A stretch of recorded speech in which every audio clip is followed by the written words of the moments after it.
Hello, everybody. Welcome to Drinks and Discussions. It has been a long time, but we are back.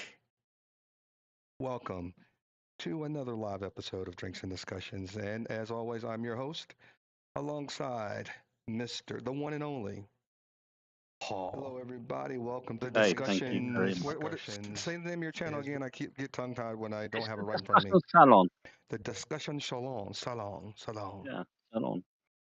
I thought I'd French up a bit. So we should also be joined by Flaky Jake. Hopefully Vic will join us.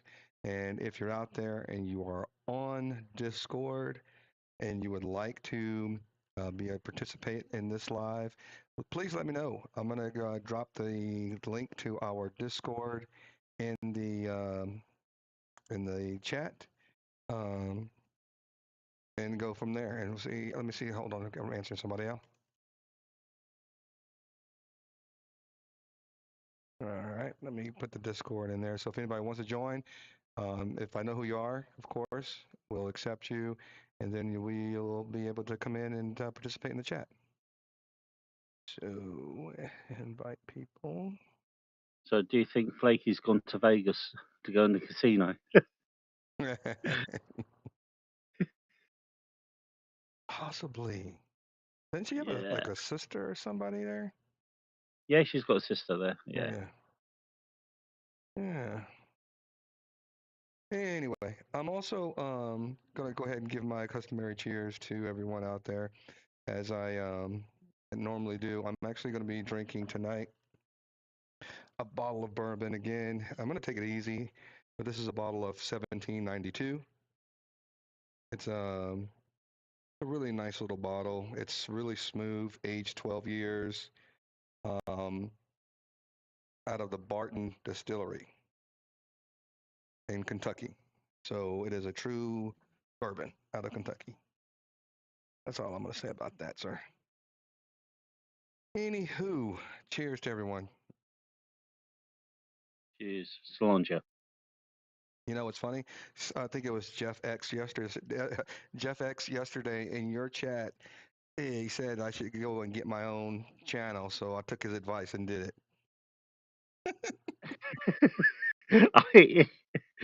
Yeah, it. Jesus. Yeah. Hey, thanks, Jeff, for encouraging The me to advice. go out on my own and do something like this. I would never have ever been able to do this without your encouragement. So thank you, Jeff X, for that encouragement. Oh, Oh, my yeah. volume is a little low. Okay. No, but it's not for me. They're saying my volume is a little low in the chat. No, I think your volume is okay, but Huh. Let me let's know what have you a guys double think. check. If you can hear me, over there, let me know what you guys think. If you can hear me, or what the volume looks like outside of Angel. Angel, if anybody else is out there besides Angel, I think we got some watchers. If you can have a hard time hearing me or Paul, please let us know. We'll either get closer to the mic, or do something else that we need to do to take care of the volume. Mm. Let me go over here because I know there's also settings over here that I might need to change. It's been a while, guys, so I apologize for any roughness that we have into the getting this done. Testing 1, 2, 3. My outputs are show that they're pretty good, so I'm just gonna not change anything until I get confirmation from anybody else. Oh, I'm good, but I guess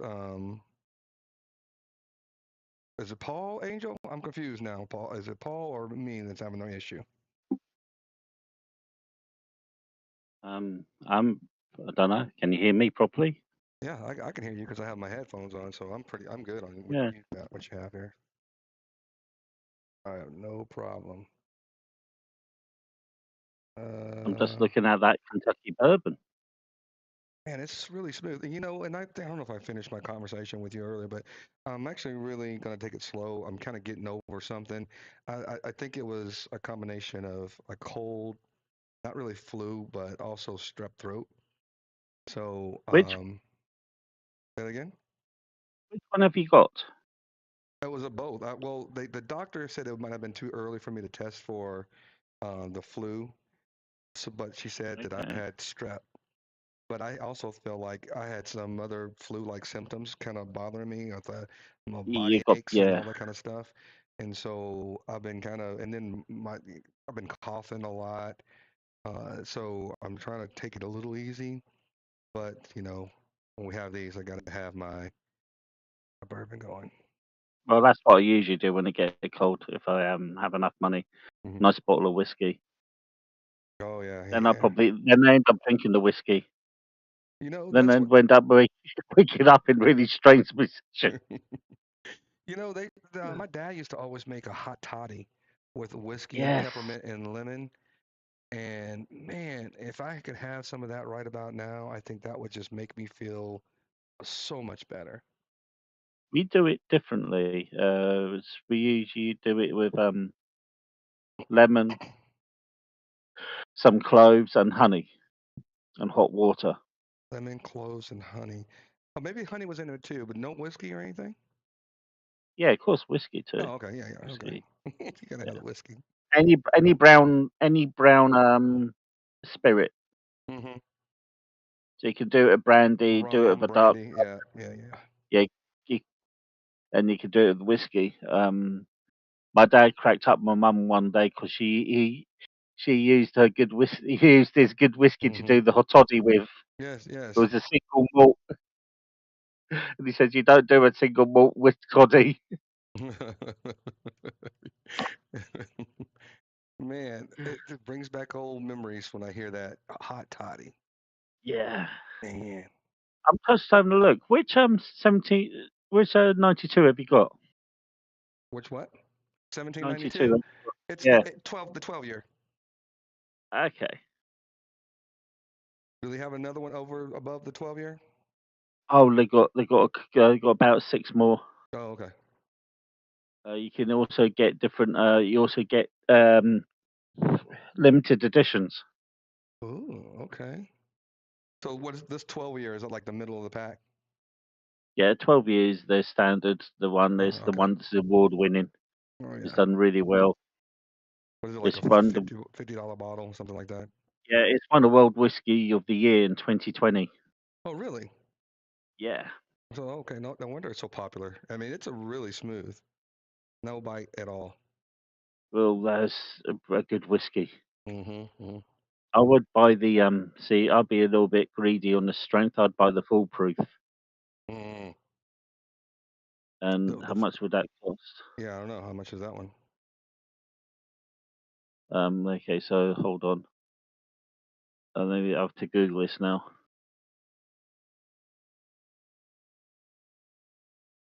Are the full proof depends. No, it's okay, so you can pick up the Barton 1792 distillery, Hmm. and that's about that's about £171 a bottle. That translates to what? Translates to you're talking about just over $200. $100 here. I mean, US. Okay. Or you can buy the 1792 bourbon full proof, Hmm. and that's £250. So that'd be like $300. Yeah, so, I have learned throughout the years of me, dabbling into the bourbons and the spirits that just by talking to other bartenders and even I actually have the place where I go now to buy my spirits. I actually have the owner in on my face a contact. I don't call him a friend, but he's in my contacts on my phone. Yeah, yeah, yeah. I know what you mean. Um, he even tells me some of the things that you're paying premium dollars for, you can get better spirits that are just not widely known that are just better. Yeah, I And mean, so, yeah, I've been going for some of the smaller no-name brands or lesser name brands, and some of the things that I've been actually drinking lately. so my favorite whiskey is it's a whiskey called Glenfarclas. Glenfarclas. Is that Yeah, a whiskey and not a scotch? yeah, that's a Highland. That's a Highland single malt. Okay. So, and I usually go for cask strength, and Oh, the that is cast strength, yeah. about, yeah, that's about £62. Okay, that's not bad. No, that's and that's a cask strength. So that's about, that's 50% proof, Yeah. and that's not a whiskey you just down in one. That's a No, whiskey you're you gonna just sip on say, that. Yeah, yeah. oh yeah, I and was actually buying this product called dang, what's the name of it? Well, anyway, it was something I used to always drink, and I would always say, "Man, this is just so smooth. I never feel anything." And then I didn't even look at the actual proof. I looked at the bottle, and I'm saying to myself, "No wonder I was just drinking and drinking this thing." It was like a 40 proof whiskey, and I'm like, I don't want to drink anything that's under 45. 45 and above is really gonna like, make you, feel it. well, what I like to do is, when I do when if I have a really have a good bottle of whiskey, I'd like to have a good proper cigar. So I buy myself, a sampler kit, So what now? a sampler kit. I never heard of it. Okay. So when you go to like a cigar the online shop, they offer you samplers.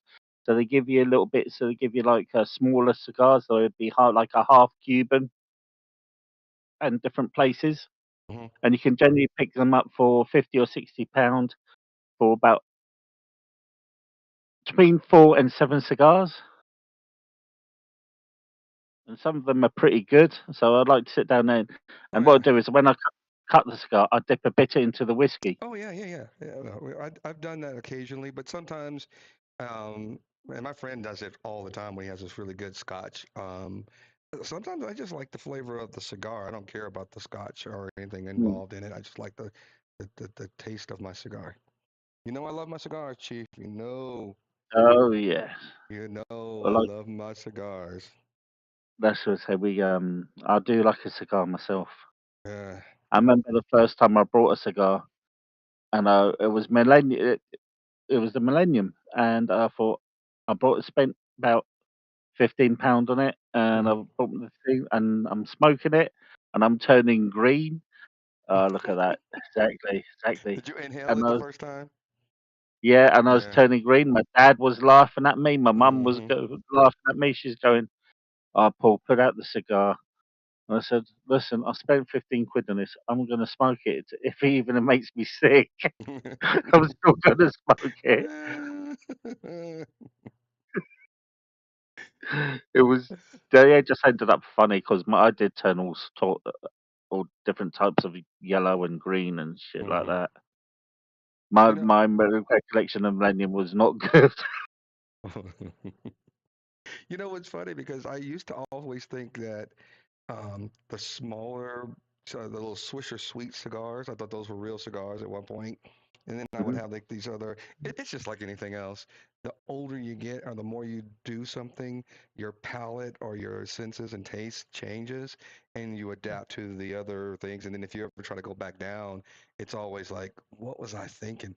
Like I could never drink Jack Daniels straight. If you gave me Jack Daniels straight, I would probably vomit. Yes. You might be able to mix it into something, but Jack Daniels is trash bourbon to me. To me, Well, just to me. yeah. I mean, I remember somebody come up to me and we're having this conversation. He goes, "Why do you like drink?" And he goes, I said, "Because I like the taste of beer." And he goes, "Bullshit." I went, "What do you mean bullshit?" He said, "When you first started drinking, did you like the taste of beer?" And I'm thinking, and I went, "No, I actually You hated didn't. it." Yeah, you didn't. Yeah. And he went, precisely, you drink to get drunk.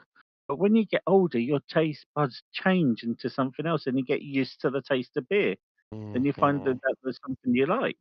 Absolutely.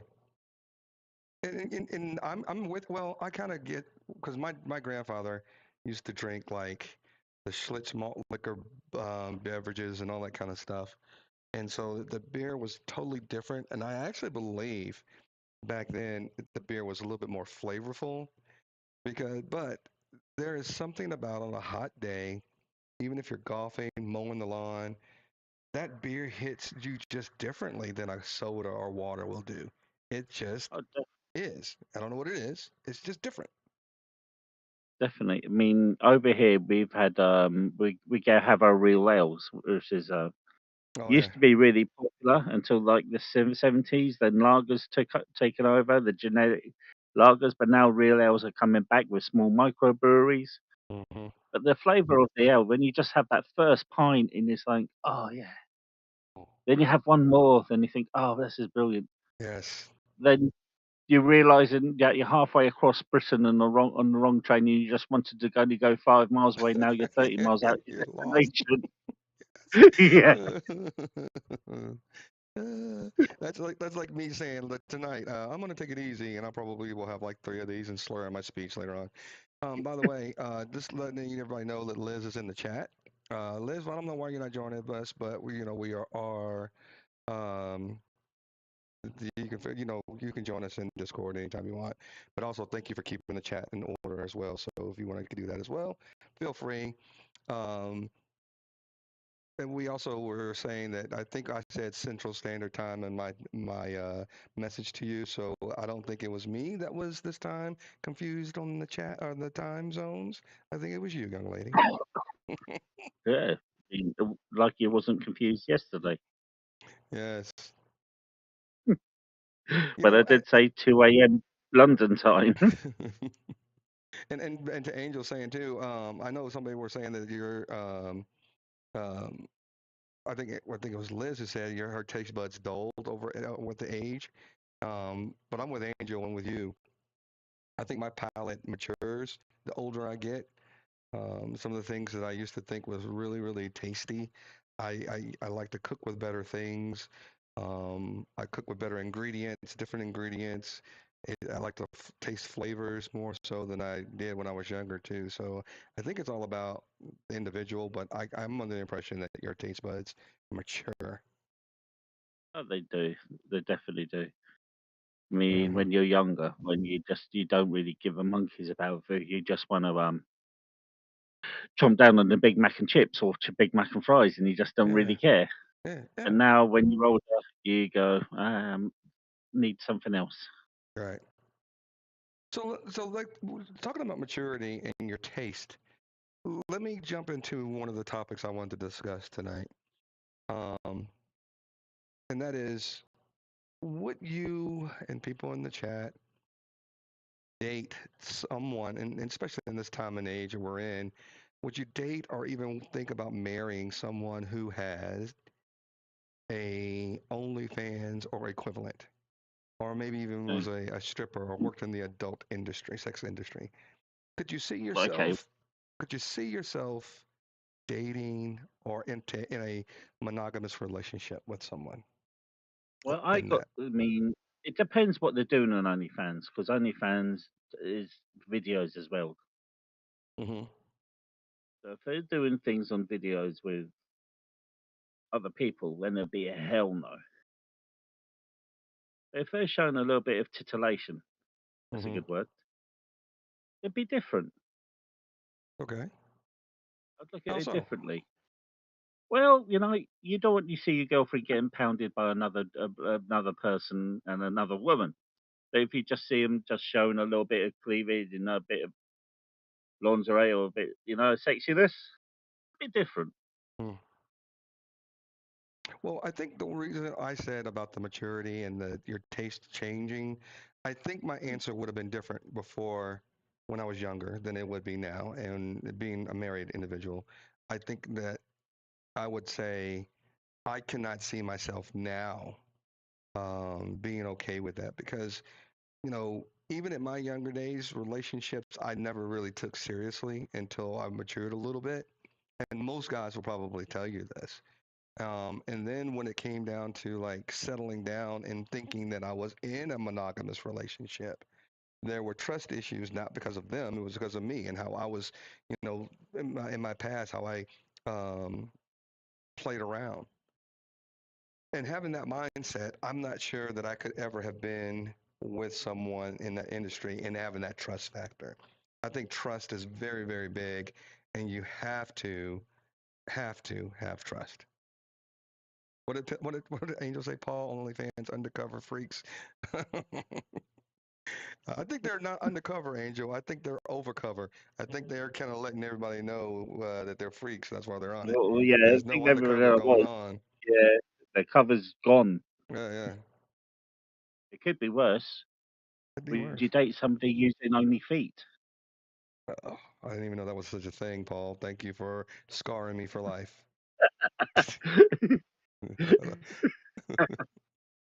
Disgusting.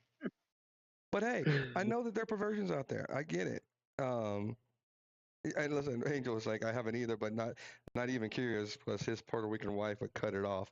Listen, man, my wife is all uh, Caucasian, but she's been around brothers in the hood and all that kind of stuff. I don't think I would have a chance if uh, there was any cheating or OnlyFans or anything like that. I don't think I would ever really feel comfortable enough to even start one myself, to be honest with you now, even though I am very, very confident as an individual. I Very, very think if confident. yeah, I think you need to explain what OnlyFans is to Liz. Liz, OnlyFans is like I mean, from my only impression, I don't know. I've never been on it, but I think it is where you can go on and you can advertise your whatever aspect of sexuality that you want, and people have to pay in order to view it. It's adult content creators. Yes, without having to go to one of the other porn sites, you can be in charge of your own kind of page, I guess. But my advice is there's always go for the free ones, never have to pay. Well, if that's what you were looking for, I mean, if that's what you're looking for, there are avenues that you can go through. But the Yes. question again, though, is would you? And I think that, and I'm not saying that they are all not capable of having relationships. I don't know anyone in that industry, but I'm just saying I don't think that I would be comfortable with the trust factor because Um, that they get solicited all the time, and sometimes money talks. okay, so there's people on those pages have full proper relationships and it's trusted. Because partner trusts them, then they trust their partner. But sometimes, um, and OnlyFans, no, OnlyFans, you can actually meet up with them if you pay enough money too. Hmm. It's all about money and OnlyFans. But yeah, so there have people have these good relationships while doing OnlyFans, but then again, there's some who don't have good relationships. There's some who need to feel a lot better about themselves, so they start doing these things. And once they see a bit of money, that's when they feel the confidence gets a little bit better. Oh yeah. Hmm. But again, and a lot of people do these things for whatever reasons, multiple reasons. Some enjoy it. Some people get off on it. Some people do it because it actually pays bills and they can make a god smack a lot of money on it doing it. And I'm not a hater, but I was just curious because I saw some a stream on YouTube, and the stream was a female talking about what she thought men wanted out of a relationship. And I thought it was a little bit misguided because it seemed to me the clip that I saw was this was a person who um, participates in the adult sex industry in one for caliber of fashion or another. But her comments was this, and you guys tell me what you think.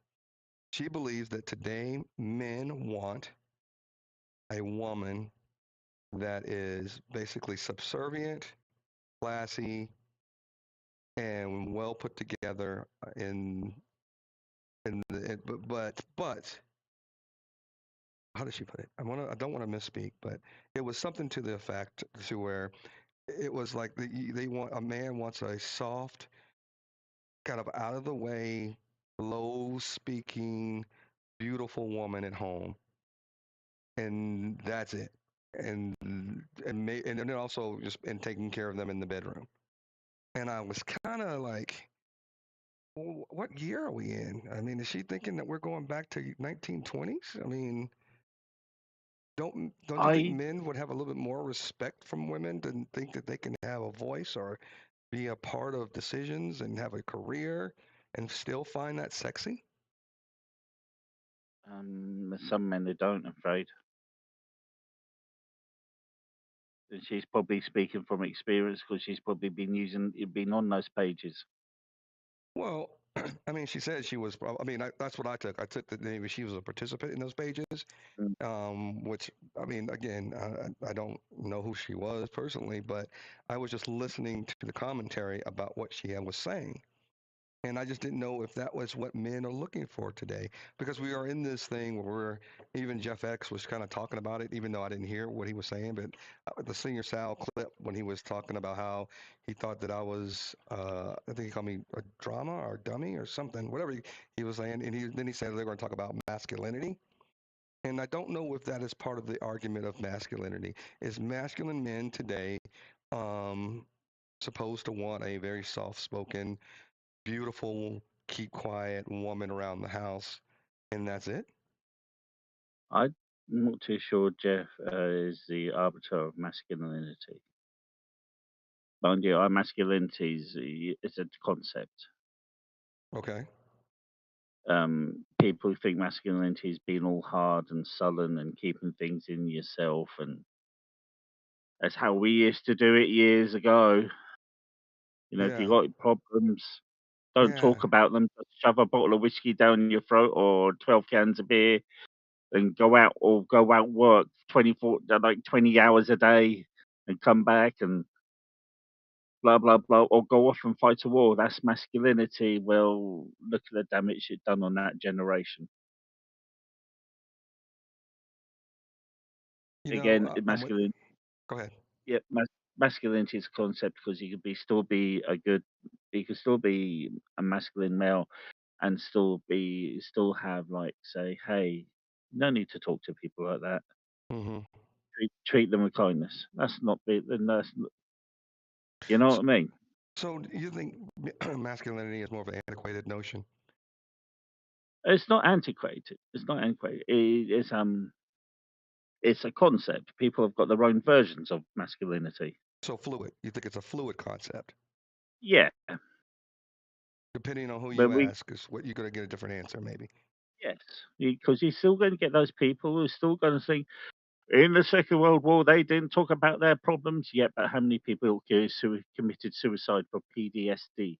Hmm. For what they seen over from these wars, how many people just needed to talk to somebody, yet they killed themselves because of it? Right. So let me ask you the question then. Let me cough. So let me ask you this question: Is is hey Spike, get on Discord, Spike, and join us up here. Um, is it masculine to have a woman to play sports? No, women can play sports. So what's what I'm saying? What is masculinity? What is the definition? Because if you're saying masculine men play sports, it's masculine to play sports. It's masculine to have a job and take care of your family. And I'm not saying that that is the case under my definition, but I'm just saying in today's terms, how are we? And I'm not saying that you say any one way or the other either. But how are you, do you feel, not just you personally, do you feel today's society is tagging people with the term of masculine or Today's masculinity? society is very mixed up in how to view masculinity. Because they have, if you look through the years of history, gentlemen would dress up in the finest of clothes, Mm-hmm. and they would wear the powdered wigs and use powdered makeup. Mm-hmm. Yet these people would be the first people on the battlefield with sword in the hand and chopping people down. Mm-hmm. Mm-hmm. Mm-hmm. You know, we just then we've got people saying then we have looked through we got through the war period from the First World War to the Second. Then you got the Cold War period. You know, all different. The people from these two wars. we don't talk about these things that we suffered from the PTSD, well, or our shell shock or things like that. Hmm. And you had the suicide rate was astronomical. Right. Then you got the Cold War. Then you got the 80s, and it was masculine to dress up like new romantics. Right. You know, like Adam and the Ants and stuff like that. You dress up and have that and again reverting back to the 1700s, having like makeup and wearing all these clothes that are like sparkly and stuff like that and flamboyant. Hmm. But it doesn't Hmm. mean you're gay. It just means that's what type of genre you liked. Well, do you consider Prince as being masculine? God, man, he, he certainly wasn't. He certainly was a ladies' man. Hmm. Right. But by today's standards, would you consider him masculine? Not you personally, but that's just a question I'm asking out there in the world. Because I always thought he was very, very effeminate. And it wasn't until I was like a teenager that I didn't think that he was not gay. That was when I learned he was a straight man. And that was kind of shocking to me because, I grew up around men who were like, you got to be able to punch somebody back if they hit you, and if somebody picks on you and you don't beat them up, I'm gonna take you back to school and you're gonna have to fight them in front of everybody. Yeah, yeah. If anybody hits you, you'd bite the bit and spit it back at them. Right.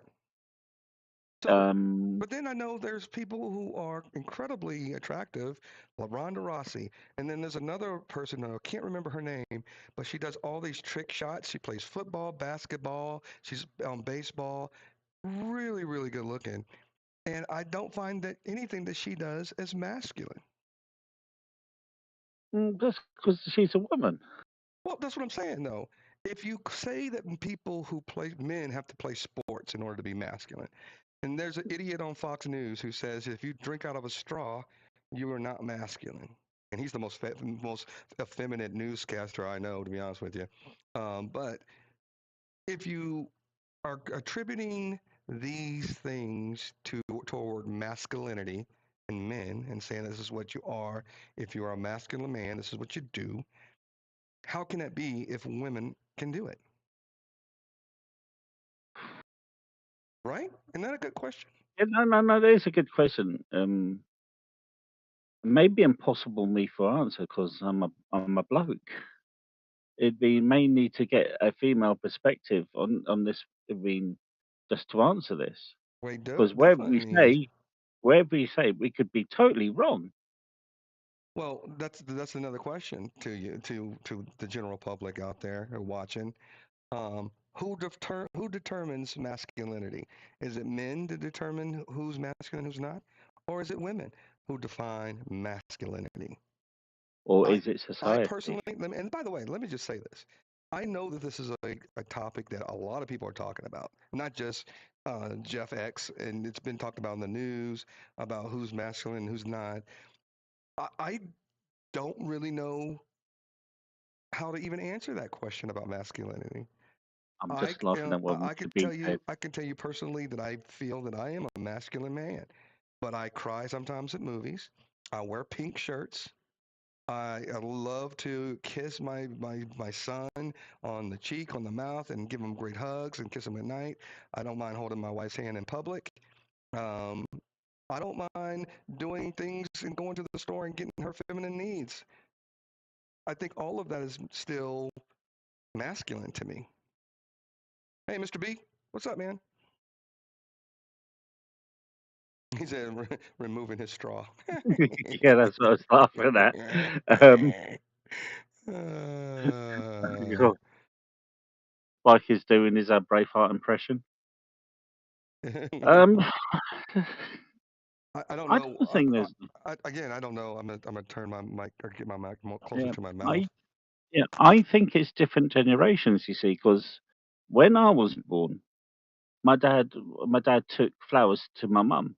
Hmm. He put them in a suitcase because he Wouldn't you be didn't able to want see it? anybody to yeah to see the Oh flowers. wow. Mm, See, mm, there's mm. me. I'll just go out and buy I'll go out and buy a partner, or You know, any person I'm seeing, I'd go up and I'd walk up and I'd just buy them flowers and just give them to them. Right. Me too. I'm the same way. Yeah, I think it's a generational thing. Okay, Mr. B, I need your comments. Spike, I need your comments. Liz, even, I need your comments. Anybody else in the chat? Put in the chat if you can't come up on panel. What do you believe is the definition of masculinity? And is it only a term that you can attribute to a man? I Oh, got flaky Liz said, I got to get in on this conversation. here. Yeah, Go ahead, Liz.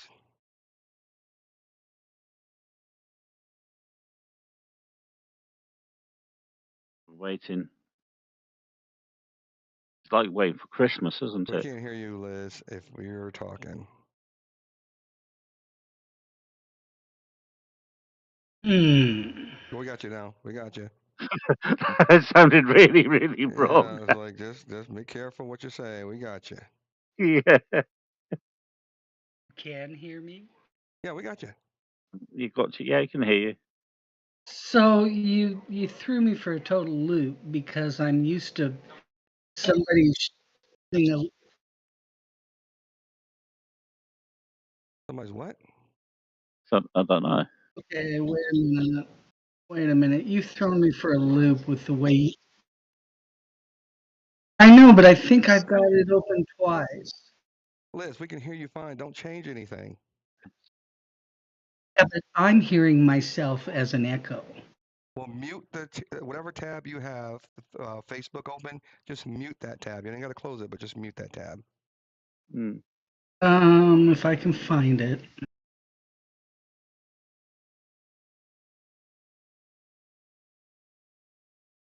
It's, it's what I'm hearing. It's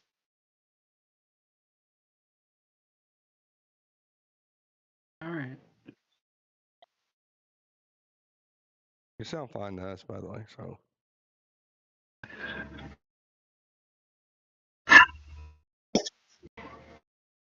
Frustration. Okay, can you still hear me? yeah, we still got you. Yeah. Okay, I figured it out. So I went in through Discord. You didn't put a link up in the chat. Yes, it It did. was I did it totally 7 times. Yeah. I can't put the Discord link into our chat unless you're a member. And you know, every time we do this, we always do it in Discord. I know. And for some reason, I thought I was going to get a different kind of Discord link other than one that just looked like the normal D&D one. Mm-hmm. So I don't know. I got it screwed up somehow. My apologies. That's okay. You're good. Now, Yeah, and Spike's doing his mic check again, and I can't figure out if don't worry 4 is don't worry about your mics. I'll handle all those. You just keep talking. Don't touch anything. okay. I'll make sure everything else is good. Okay. You guys were talking about macho, and I just couldn't resist. Let us have it, sister.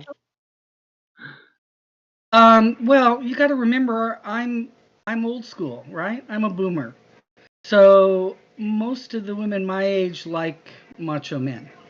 Okay, we just do. We like feeling protected physically, maybe not necessarily emotionally, but physically. We grew up conditioned for that. You know, that men were supposed to be physically protective of us, and so we like it. I can't speak for every woman in my age bracket, but I know a lot of them feel that way.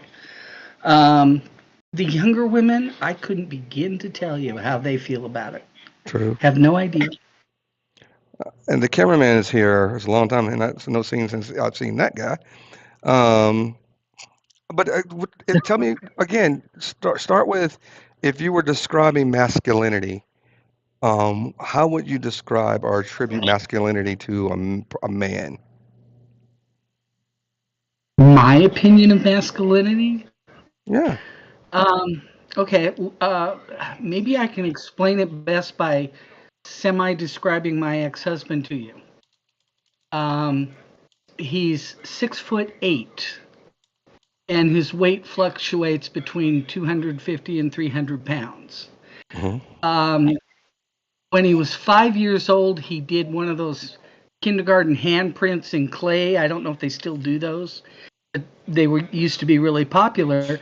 And I found it one day in the house, and I put my hand on it, and when he was 5 years old, his hand was the same size that my hand is now. So Um, are you attributing masculinity with a person's physical appearance? Because I'm not 6'8". partially for me. One thing is that when I was with him, I always felt safe. I didn't feel like anybody could physically harm me Hmm. as long as I was with him.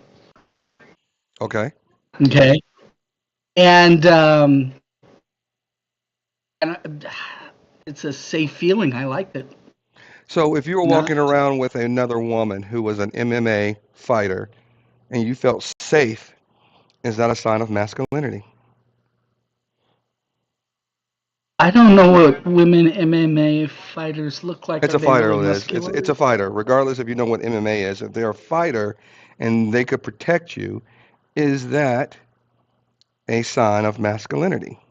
Because according to you, if someone made you feel safe and secure, you attribute that to masculinity. Can a woman be Yeah, masculine? that's a good question. And no, I wouldn't think that a woman was masculine just because she's could be physically protective, I guess. Mm. I guess that's weird. It's I fluid. hadn't I That's what never Bo and I was saying. It's kind of like when you talk Yeah. about masculinity and you attribute these types of qualities toward a man, but a woman can exhibit these same kind of qualities, which you consider her to be masculine. Because if you don't consider a woman to be masculine and with those same qualities, then I don't believe that those words can actually be utilized to define masculinity. Well, I don't know. Like I said, it was a sense of physical safety. So maybe I don't know, physical strength. I don't know. Well, but okay, so you get a lot of people who want to get out here and say how you treat a woman could be masculine. So if you are kind of a dominating figure, or if you are the one who takes the lead in the decision makings, then instead of saying, "Babe, where do you want to go to eat for dinner?" It's, "Babe, we're going this place to eat for dinner. Be ready at 9." A lot of people can misconstrue, or maybe even um, justifiably or rightly so, consider that as being masculine. I'm just trying to figure Hmm. out what, because people are talking about it. Does going to the opera, does that make you less masculine? Does crying during a movie make you less masculine? Does you Yeah, you know? better hope not. I already admitted that, Liz. I already admitted that I do cry from time to time in movies. That's just it. It I is. I knew a guy who cried over the ending of the first Fast and Furious because that car got smashed up. Oh, He was in jeez. tears because the car got smashed up. No, don't get it on. He sat and bawled his eyes out at that car. Mm, Seriously? mm, mm. Seriously. So Oh, what? God bless him. So here's what I think. If someone is to really corner me in today and just ask me the same question that we're asking everybody in the chat, and again, feel free to jump on if you're on Discord and join the panel, or continue with giving us your insight and your opinions in the chat. But I think a masculine man is someone who does everything in his power to take care of his loved ones. If you have a family, that means your family. If you have children, that means your children. The man who actually takes care of himself and those in his family, I believe, as a sign of masculinity. And if that means if you have a little girl and you dress up with a tutu for dance recitals, I think that's masculine. If you want to go to the opera with your wife, even though you really don't like it, I think that's masculine. I think doing the things that you want to do and this in the best interest of you and your family without anybody else's opinion mattering, that to me makes you masculine. Okay, and that makes me masculine as well because I did the same after my divorce, especially. I had to take care of my family. Got to take care of your family. You got to do the right things. You got to put, your own self-interest sometimes aside for your loved ones. I think that all helps build your character and make you masculine. But again, you're right, Liz. Some of those qualities can be attributed to a female. So, but I'm not sure if that makes you masculine because you have those qualities. But when I say it to me, I'm attributing masculinity to it. So again, how fluid is masculinity? I don't know. Take my voice, for example. I get called sir on the phone and in drive throughs on a regular basis because I don't Really? have a yeah, So I don't have a female enough sounding voice. I think you have a Yeah, very, I think you have a rough voice because of the cigarettes, but I don't know if I would contribute a male voice to you. I mean, Definitely but got a that's rough well, also voice. because I know you. Maybe that's because I've known you. I've heard your voice for so many years. So yeah, maybe it that's it. gets frustrating. It gets frustrating. In the drive-throughs, it does. I laugh it off, but when I'm having a conversation on the phone with somebody, I can get a little annoyed at them and say, "Hey, look, you're talking to a woman, not a man. Hmm. Just so you know." you Right. know, Right. and they're always very apologetic. But no, it's not just smoking, Brian. My voice has always been like this, Oh, even okay. as a kid. Okay. Yep. Accents I'm, are weird I'm sure things. smoking didn't help, but yeah. Mm. Yeah, accents are definitely weird things. What'd you say, Paul? Yeah. Accents are weird Accents. things. Oh, yeah, yeah, yeah. My parents are full on Scottish. They spoke with a Glaswegian accent. As kids, we spoke of a soft Scottish accent. Then we grew out of it and started speaking more of an English accent, which I get now. Mm. Yes. Well, so Yeah, does I don't get any Scots from does a Paul man's in his voice accent. make him masculine? Um, I I think know. I I'm just joking. I'm just joking, Liz. well, yeah, but I think there's something to that. I think at least women, again, my age, are drawn to deeper voices in men. I see. I've worked with a lot of gay people, being in the hospitality trade. It's quite a lot of gay people who are working there, Hmm. and I found most of the gay waiters or people who are working there spoke with a soft male accent compared to my accent. Hmm. They spoke a bit softer. Okay. That may be just a generalization, but it was what I Oh boy, seen. everybody now is gonna clip this and say Paul says anybody talks soft is gay. No, no, not at all. Yeah, If come you got a ahead, come soft ahead. voice, you are Yeah, gay, gay, gay. no, but we know people. We worked with a lot of gay chefs, and they had a softer accent compared to mine. Mm. Well, I think the more effeminate people who are identify themselves as being gay, if they're effeminate, I think they do have a softer voice. But but you also have a lot of body men who go to the gym and or like go to the gym that I know and I know they're gay. They don't talk soft. They talk like regular guys. Mm. Yeah, I worked with a young man, and I was young. I was in my 20s and 30s. Who was I worked with him for I don't know 8 years Hmm. before I figured out that he was gay. He was Hmm. he was as heterosexual looking and talking and sounding as any guy you could find. So there's an underlying meaning behind talking about this, and we're kind of alluding to it, and I don't want to get too far down the LGBTQ Right. people before we start understanding.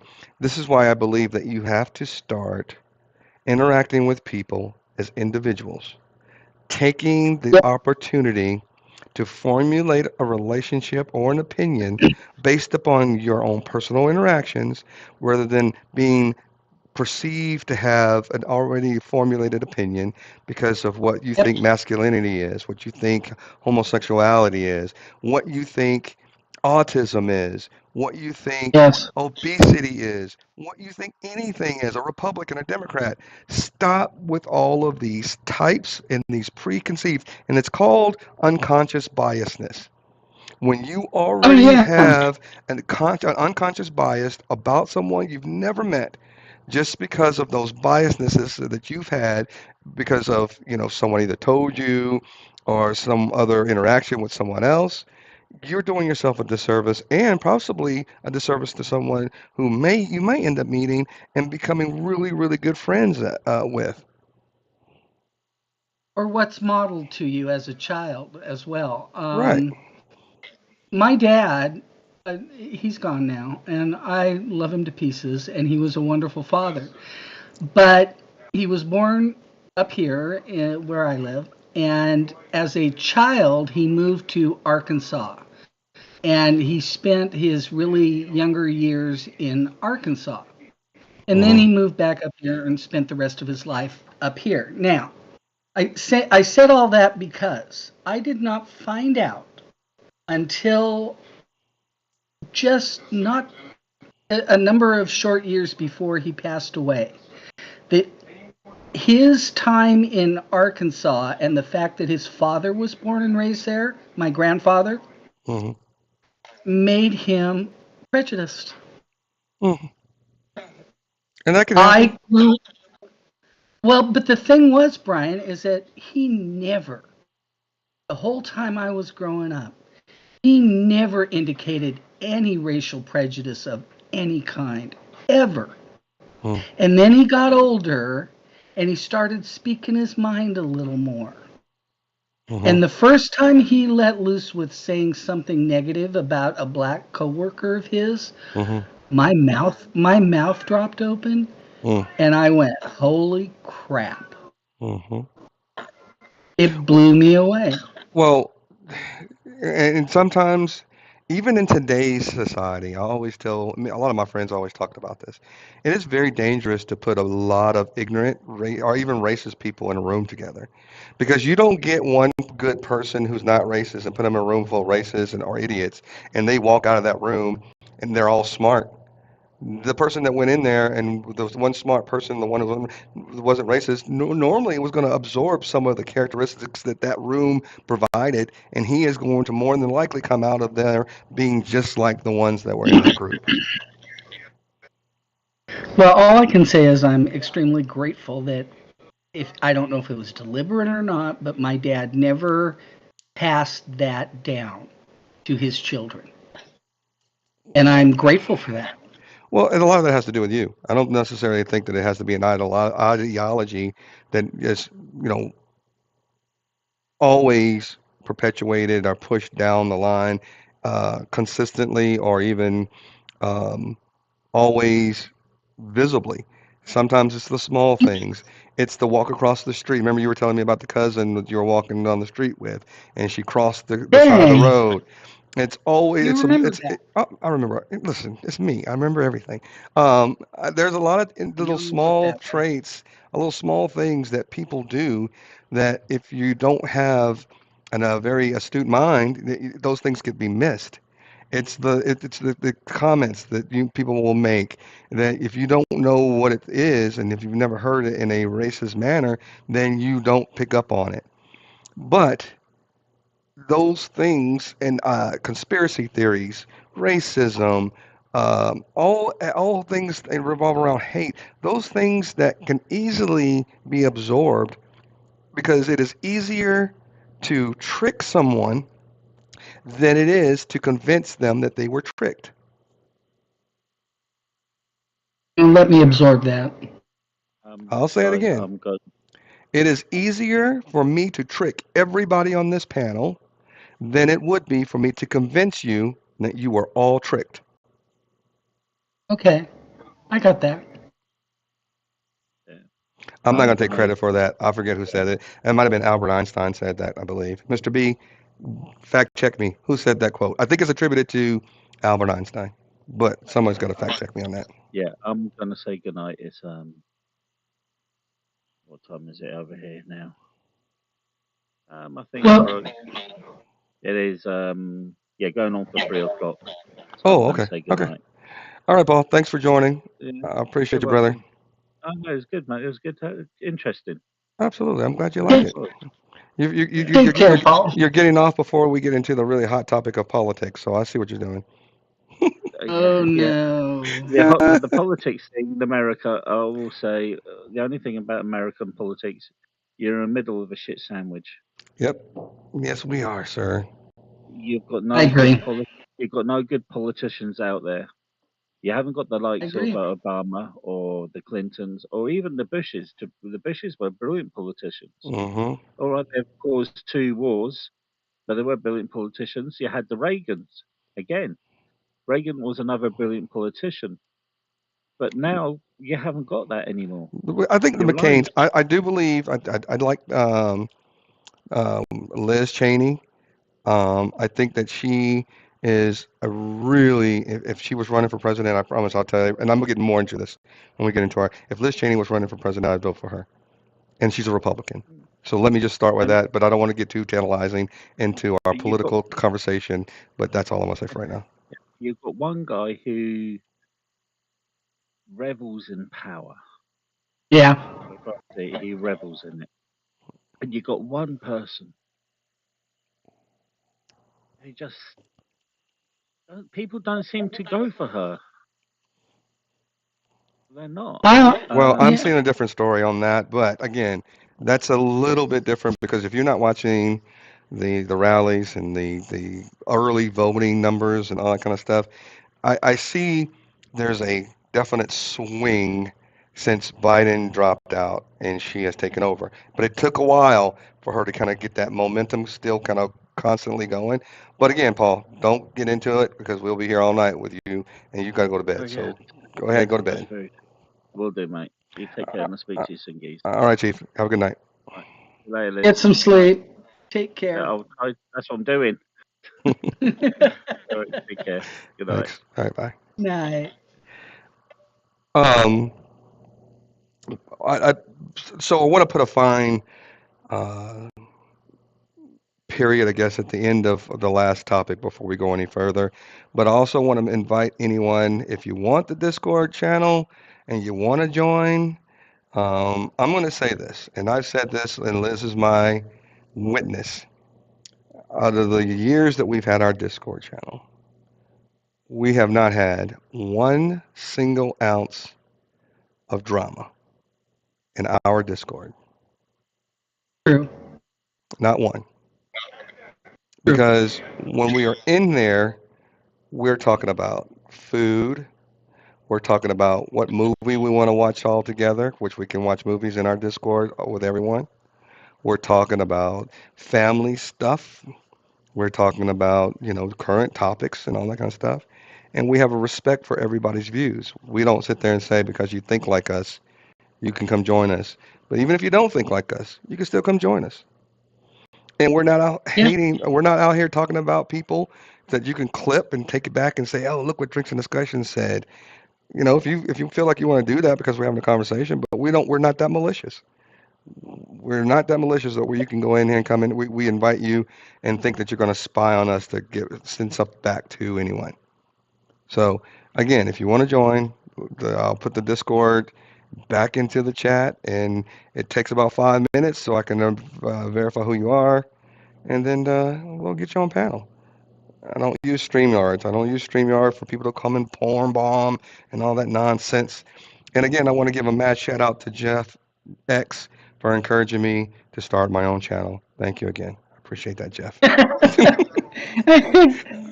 I didn't hear him say that. Yeah, no, well, he said it. He put it in chat when I was talking to him back and forth, and he was like, "If you have all this, you should get your own channel or something." And I was like, oh, how clever of you. Wow, very astute comment. I really should do that, Jeff. Thank you for bringing that to my attention. But anyway, Bless his little heart. I digress. And I really, because I think I know some of your political views. Um, Not all of them, of course, but I really just wanted to get a panel of um,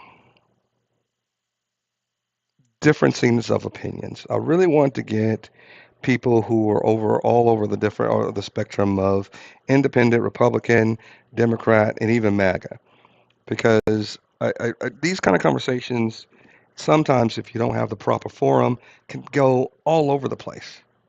And that's why I wanted to do it here, because I know that I am not going to get mad if someone believes that should be president. I'm not going to be mad if you think Kamala Harris is going to be president. I'm not going to be mad if you say you don't want to vote, and they're both idiots. I just want to. I just want to hear from people. Well, first of all, yeah, my state requires now and has for quite some time that you register a party before you can vote. They Hmm. didn't used to, but they do. So I registered Republican because that's what I was raised with. But my son thinks I'm a screaming liberal, Mm. and and I, you know what? I don't see myself as anything. What I want most from the people that represent me, I want honesty. Hmm. I don't want them being influenced by money. Hmm. I want them to honestly want to make life better for their constituency and improve government, Hmm. um, and not be what's the word I want? I'm having a senior moment. Disingenuous, duplicitous, sneaky, Hmm. any of those things. I want Bought. honesty. You don't want them to be bought. Exactly.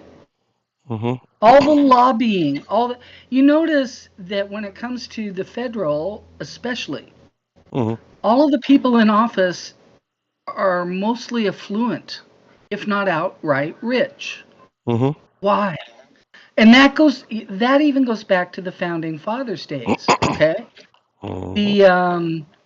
The presidents, starting with Washington, were affluent owners, Hmm. right?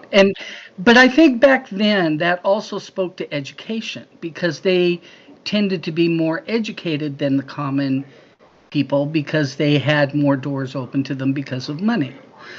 Nowadays, you can't necessarily make that assumption. You can be poor and still Get an get education. well educated. Hmm. Yeah, yeah. So, you know,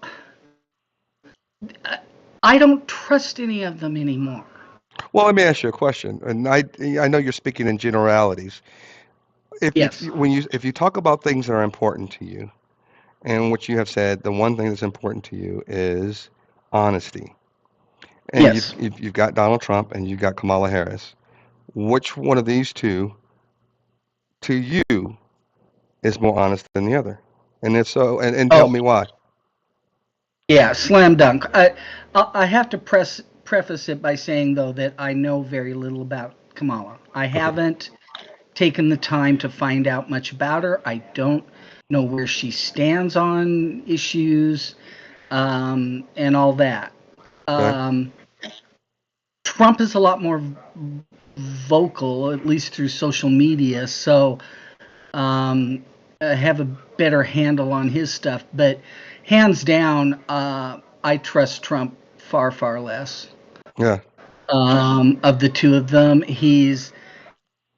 I, I, I don't think he has the best character, the most upright character. He's pulled a lot of crap in his private life, and I know a lot of people will say, well, that's their private life. You can't judge by that. Well, I don't know. I think people are human, and I don't know that just because somebody's in office, they can totally turn off their character from how they choose to behave in private.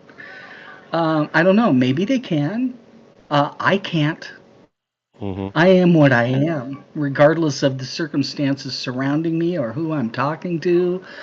Um, so I don't have that ability. Maybe others do. I don't know. But I like the fact that Kamala's, seeing a woman in that position would be interesting. We've never had that before. I didn't want Hillary because I didn't like her positions. But, and I didn't think she was honest either. But again, I don't think any of them are honest. It's sad. Well, I think they all lie. I will share your opinion when it comes to, I believe in order to be a politician, there's a little bit of deceit involved. Yeah. Because while your constituents are always saying this is what we are electing you to do, what are you they are elected to represent, a lot of them get out there and are self-serving, and you hear a lot of people Yep. say, "My faith, my this," when your constituents are not of the same faith as you. So when you get up there and you start acting like you're on this soapbox for your own personal faith and your beliefs, that is an actual Mm-hmm. turn off to me. I don't understand why people do it. Why do we elect people that allow them to do that? Because the last thing you should want from a politician is to say, "Well, I believe," because it's not what you believe. You are there as an extension of the people and your constituents in your district. That's it. Nothing more. Exactly. Yep. But I agree you with will that. never get that because without giving a whole lot of detail, every time I go into that atmosphere, it's almost like you're at a Hollywood event. It's a who's who. Yeah. Everybody thinks they're somebody. Everybody thinks that you're supposed to be looking up to them. There's no humility, and it's a power thing. It's a power grab Yep. all the time.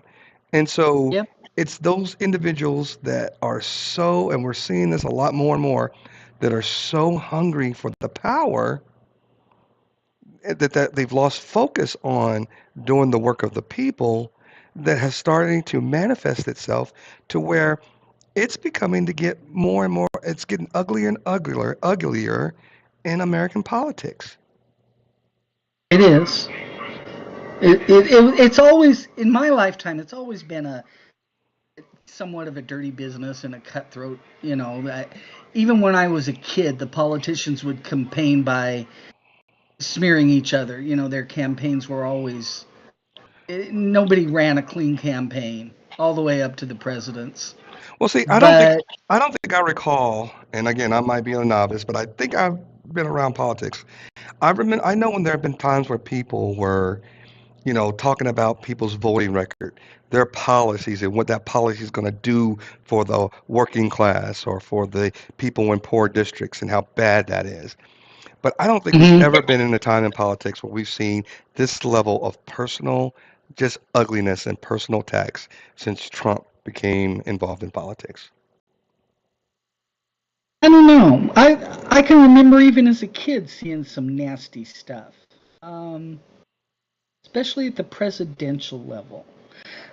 And people have to sit back when it comes to the president and remember, yeah, there's a popular vote, but it usually means nothing. It's Absolutely, yeah, not the anything. yeah, It's the electoral college. exactly. And so people have to kind of sit back and say, well, it's when you're voting for the president, that's so important. Well, yeah, but not near as much as anything else you vote for. Hmm. Um, and at least the president has term limits. Look at Congress. No term limits. Look at the Supreme Court. Those guys Lifetime. hang on till they're It's for a lifetime. totally dead. Yeah, it's a Yeah, lifetime appointment. until they die. And I don't think that's right. I don't. To me, that's self-serving. I'm with you. I don't know. I think the Congress has to have some type of term limits because you get these people who are And you can't. And here's the thing. This is what I keep saying to people. Now, you can't tell me Biden was old, and now sit there and tell me Trump's not old, too old to be president. You can't sit I there agree. and you can't sit up there and tell me Biden or Trump is old, and Nancy Pelosi is damn near 90 or in her 90s. Chuck Schumer is getting up there in age. You've got what's the guy in Congress, the Republican head, Mitch McConnell. He fucking damn Hmm. has basically a seizure in front of cameras, and you can't tell me. And I know he's retiring now. I think he's not running for re-election, but you should never let people get that old and hold on to power. But Well, it's that smacks of also ageism, but there's some truth behind it. But also, let me tell you People's this. Let me tell you this real quick, and then I'll let you go. There's also a problem with people get so comfortable with the status quo. And I also believe that Oh yeah. it takes a very special, unique individual to run for political office. It exposes just about Yes. everything in your life. So a lot of these Yes. people, incumbent people, don't really have good candidates because they'll come up with something in their background or something and prevent them from actually doing well against these lifelongers in Congress. And it's just a bad. I wouldn't want it. I mean, it's bad enough on YouTube. I wouldn't want it to be in Congress or run for president. Well, and I don't know, is that a bigger deal nowadays than it used to be? I mean, look at Ted Kennedy. Okay, Mm. scandal while he was in office didn't hurt his political career, other than I don't think he could No, easily have no, I'm not gotten saying run for scandal. president. I'm not saying scandal. I'm saying Oh, the private things that you think are private in your life when you run for political office are no longer private. oh, I gotcha. So they're going to know where you live. They're going to know your past employment. They're going to know Yes, how your phone numbers. They're going to know how to get in touch with you and all these types of things. yes. And here's the thing about life, no term limits. I to me, I don't understand how any politician can go into office and try to make it a lifelong career without becoming too self-serving as Mm-hmm. opposed to serving their constituency. Mm-hmm. At some point it's all about I got to keep my job, I got to keep my job. All right. Mm. You Or keep this know, power, and or got to keep this power. yeah, yeah, exactly. And every time term limits comes up for a vote, man, I'm there. I vote for it. Mm-hmm. Mm-hmm. And the founding fathers, that was a big deal from But what I've read but for the them. problem with that is that that is going to have to be something legislated and passed into law by Congress. Yep, yep, and they're not going to do it. Never. You're No, never I going to know. sit there and have anybody say, "Oh, you know what? I think I could probably only take this money and this power for 4 years and then out. I'll vote for that. Sounds good." Nobody's going to do that. We actually have one guy up here who's been more like that. His name is Dave Reichert, and you might have heard of him because he used to work for the King County Police Department and was highly instrumental in the capturing and conviction of the Green River Killer. Hmm. So he's retired from police force and he's been in public office and he's been in and out. He's running again now, and I'm not sure for what he's running. I'd have to look it up. Mm-hmm. Um, but he, I don't think he's trying to make a lifelong career of it. I think he's genuine in wanting to make a difference and not be self-serving, and I think he's far more honest than a lot of the others out there. But it's this down at the state level. It's But he, small but he's, potatoes. but he's also on the downslide of that curve. He's not building his career and then saying, "Hey, I want to be able to get, only 4 years out of this career. I want to have some longevity." But he's saying, I'm on the peak of my career, maybe even on the downside. So when I get elected, if Yeah, I'm elected, I only just want 4 years out of this and then ride off into the sunset.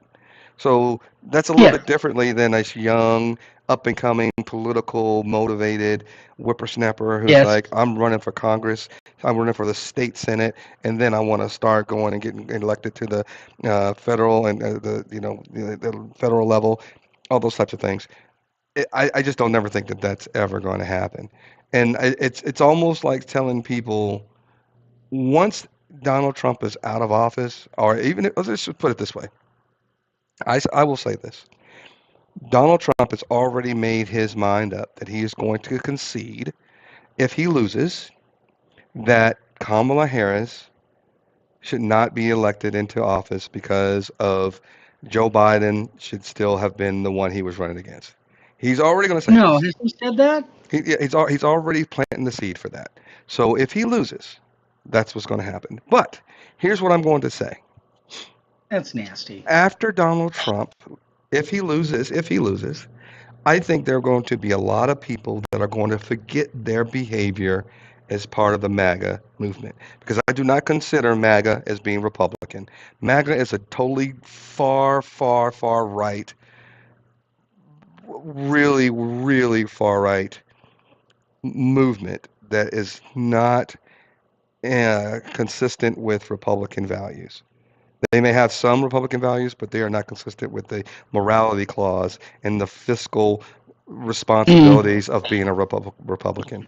So I think that once this election come November 5th, I think hopefully we will see an end, but I also will see a about face on some of the rhetoric, and some of the people will start waking up and realizing that, and they won't admit it, but they will start realizing, dang, were we really like that when Trump was running?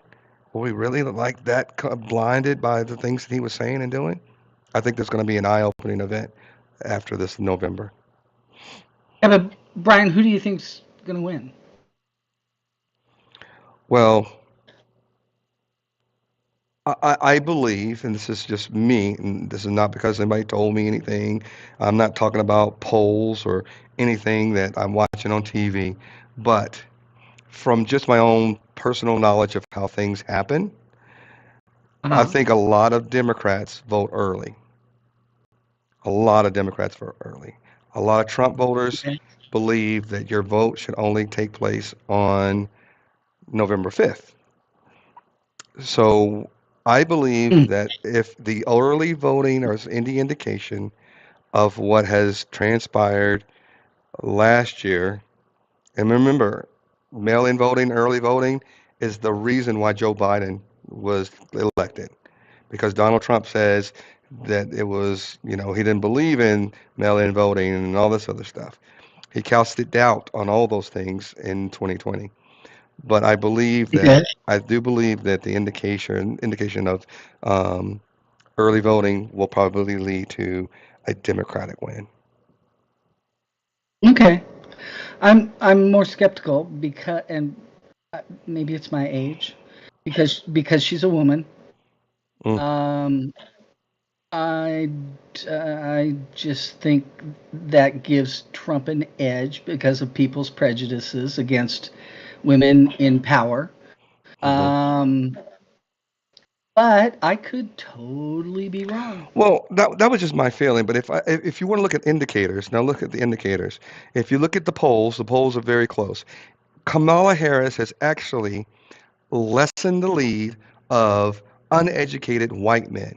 Donald Trump had like a 31-point lead over her as far as undereducated white men. That's his base. She has actually brought that down to where I think it's like 25 or 27-point lead. And you would think Okay. his trajectory should be doing this in that demographic. And then if you look at some of the other polls, are like out of Florida. Remember Florida? They had all these communities where it was a Trump community and these golf carts. Those have flipped. Now you see these communities and these golf cart communities all going for Kamala. And they say Florida might be even be in play and I don't think a Democrat has ever won Florida. Yeah, I don't know. Florida's kind of a you know what show. It's got such a mixture of people, so many people that only go only lived there in their later years as It's a opposed retirement community. to Yeah. growing up there. Mm-hmm. Right? So Yep. I don't know, but I don't know. I don't know. And then it's a tight race here in Texas. Colin Allred, he's a former Oklahoma University football player, played in the NFL, and he actually might Oh, beat Ted Cruz. okay. All right. And I don't follow Texas politics. So Well, Cruz is you what know party? you don't know Ted Cruz. Ted Cruz is like the most despicable Republican senator there is. And he's out of Texas. Yeah, he's out of Texas. He's the So guy he's one of your federal representatives. yeah, he's a senator. So he's one of the guys he's the guy who went to Cancun when we had that big freeze and everybody didn't have any Okay. heat and all that kind of stuff here. He took his family to Cancun, and then when he got Oh caught, yeah, I remember that. Yeah. he was like telling everybody that he had planned it well in advance, and they were just happened to be a snowstorm, and they had planned it like a couple of days into the storm. See, there you go. They lie. What, Hmm. why do they have to lie? Why couldn't he just man up and say, "Look, we could afford to go, so we went. I know how it looks, and I own it." Yeah, What? Some people would respect that. right. Might have been a little You mad, know? but at least say, hey, you Yeah, know what? That was a mistake. I don't know what I was thinking. And it'll never yeah, happen again, blah, blah, blah. yeah.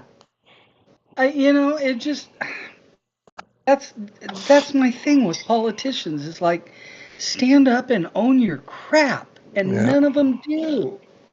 none of them do.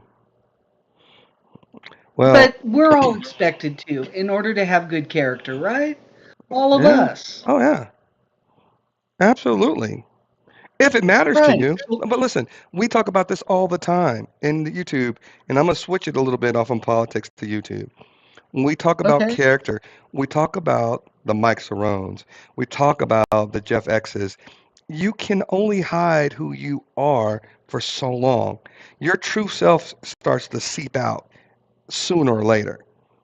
And you can't sit there and So, tell people that you didn't say something, but you said it, and then you think that nobody clipped it or it's going to be played back in your face.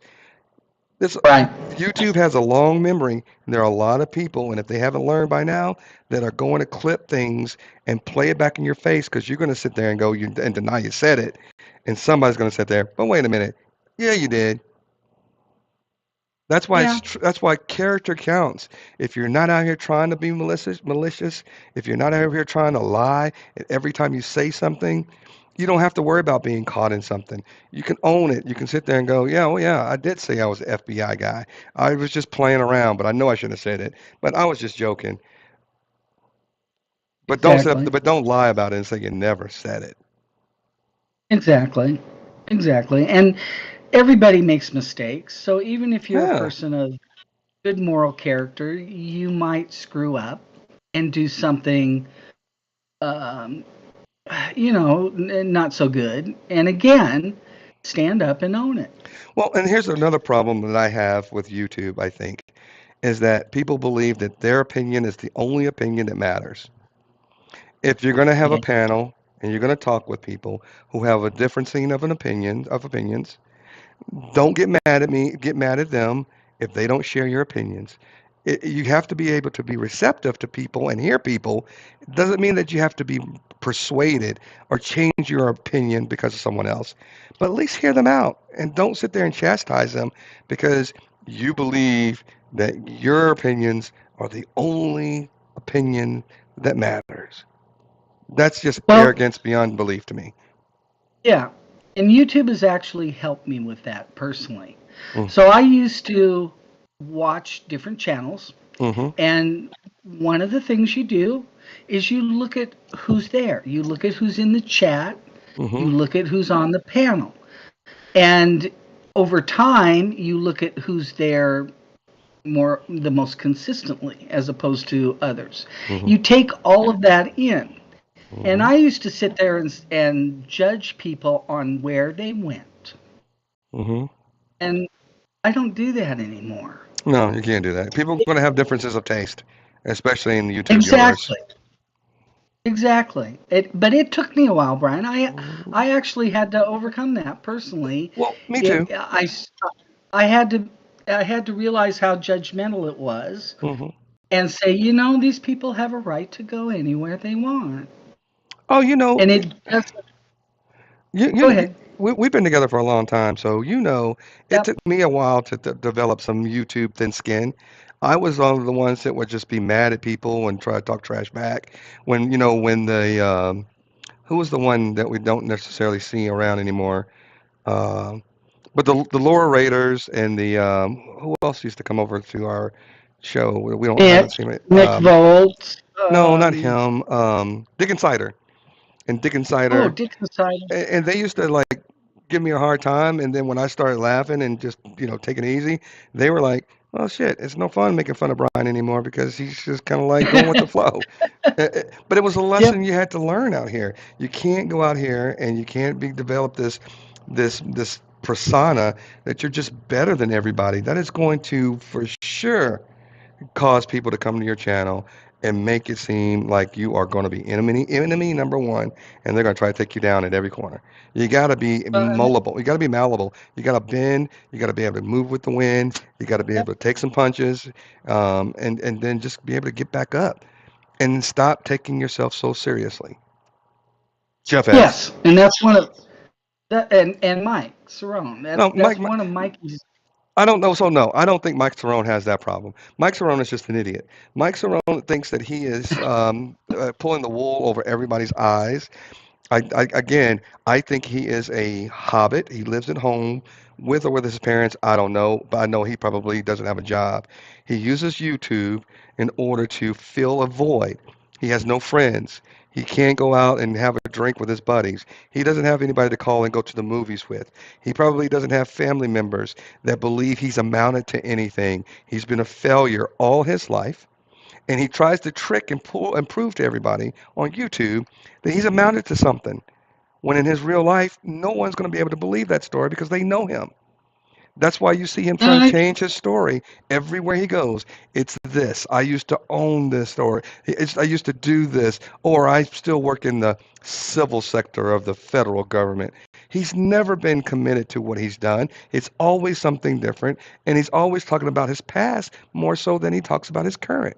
So Mike is just an idiot. I don't think he has any idea how big of an idiot he presents himself out to be on YouTube. And I wish some of these people who consider themselves his friends would say, Mike, call me or let's talk on Discord after this live, and let me really bring it down to you because what's going on is not what's been doing what you've been doing for the last 2 years, 3 years. It ain't working, bro. And you hopping from panel to panel ain't doing nothing for you either. So get your shit together, bro. the problem with that is that I don't believe that Mike has any friends on YouTube, including the people that let him on panel. I don't Well, think I any agree of with you. them genuinely care about it. Right, but he's convinced that they are. He's convinced that he is the ultimate troll, and he can go over somebody's panel and he can disrupt the things and the discussions and make a big ass out of himself. And then he'll go to another panel and go, "Ah, I really went over there and I own those guys over there. I trolled them so bad." How many times have we heard that?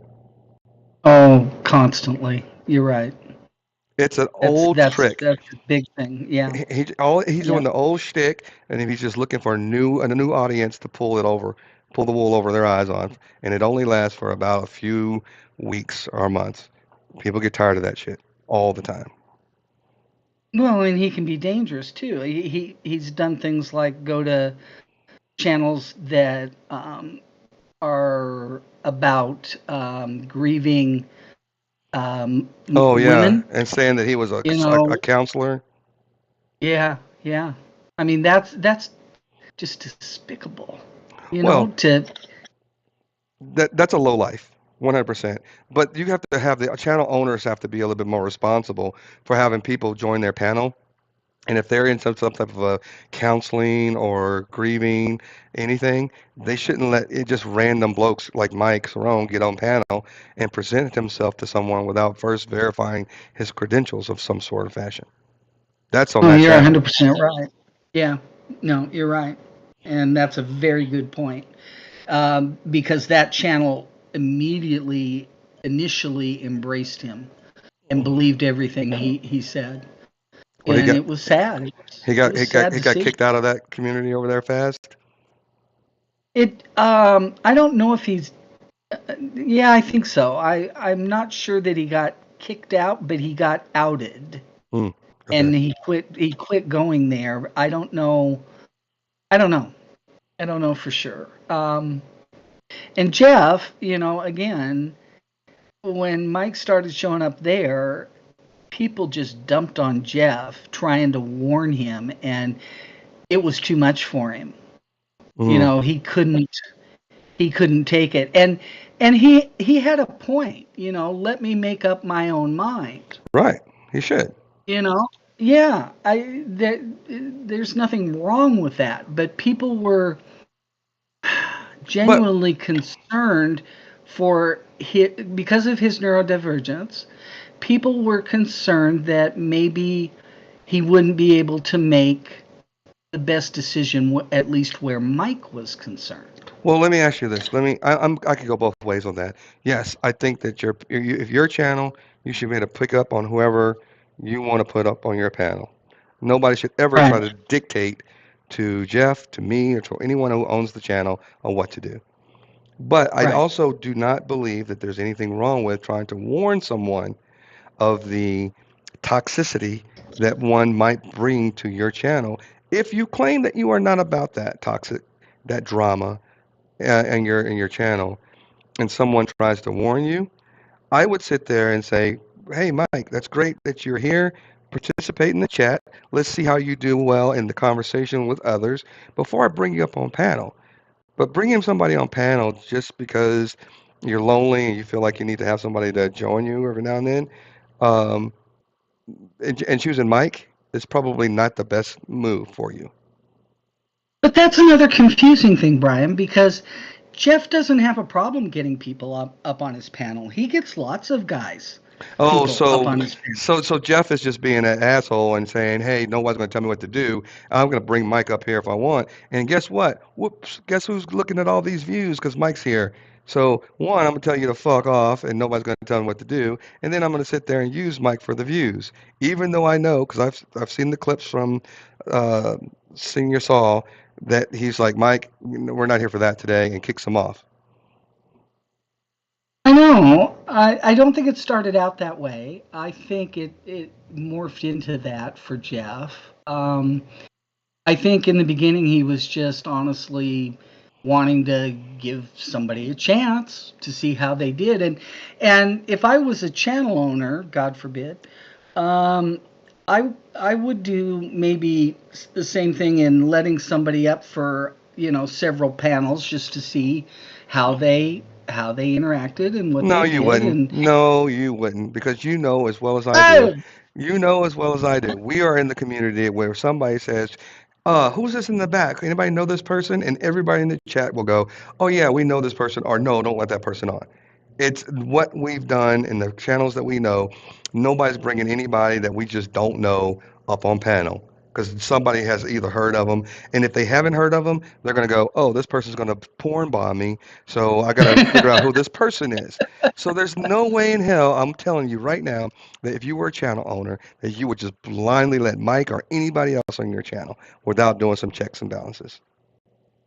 well, no, you're right, and I have to admit to that. And I got to tell you, I love you to pieces. I think being a YouTube channel owner, at least in this sector, takes a lot of guts Mm-hmm. because you put a huge target on your back, dude. Yeah. Even if you're just not encouraging all the drama, or bringing it to your channel, just getting out there and expressing opinions, and even me being up here on your panel, Mm-hmm. um, you're far less of a target from the chat than you are on a panel, and the panel owners are even more so a target. So I have a lot of respect for anybody that does a YouTube channel Maybe too. I in this wish sector. I wish there were more YouTube channels that were sitting there going, "Hey, let's, you know, collaborate, and rather than let's bicker. Because the only time that I've actually ran into cross Jeff was a maybe 2 seconds, or maybe 30 seconds on who's Paul's channel? Or was it Angel's channel? That he was interrupting me. I think He interrupted me. I think it was Angels. Yeah, he was interrupting me, but then said he didn't like the interruptions. So, and that's the Right. thing. And then he gets on his panel and says, Drinks and Discussions, or if I don't know if he calls me Brian or Drinks and Discussions, this idiot Drinks and Discussions wants to do this or do that. Dude, you don't know me. I don't know you. I'll make fun of you because of the things you say about me unjustly, but I'm also going to also give you a little bit more of constructive criticism when I'm on panel. And if I call you a hypocrite because of the things that you've said, and then you say you didn't say them, and then Senior Saul has to clip it and say, "Oh, well, I did say this about that guy and his feelings," don't come back crying to me when all I was doing is just trying to have a civil conversation with you. So to you, Yes. so to you directly, Jeff X, if you ever listen or somebody posts this and you see it, I am more than happy for you to come over here, discuss anything that you would like, and see if we can have a mutual discussion, mutual respect of each other's opinions and views, and without talking over each other, and and see what comes of that. But I'm not into all the, you should start your own channel, or that guy's an idiot kind of tit for tat kind of stuff. That's stupid. But again, thank you for encouraging me to start this channel. I really appreciate that. It makes me feel kind of cool to be up here doing this with Liz. Well, you brought up something for me that is the most frustrating part about YouTube, my YouTube experience in this sector, and that is the tit for tat. Mm, Okay? There's more choices than tit for tat. absolutely, there is. And everybody always wants to do tit for tat. Now, I'm sure I sound hypocritical because everybody knows I like the drama just as much as anybody else, man. Mm-hmm. I get my feet dirty. I'm in the Mm-hmm. mud. You know, I'm out there. There's people I sling at, very Mm-hmm. few, but Mm-hmm. there are, and Mike is one of them. But I've been saying since day one that I felt Mike was a danger because of the way he goes out and reaches out to other channels and misrepresents himself. That has always bothered me terribly, and he's done it on many channels, and that is what I'm not talking about. That most people don't do that. What they do is they say, well, if you're going to swing at me, and this was, Joe's thing, you swing at me, I'm going to swing back, and Mm-hmm. guess what, I'm going to swing back harder. Mm-hmm. Or lower. Why? Mm-hmm. Yeah.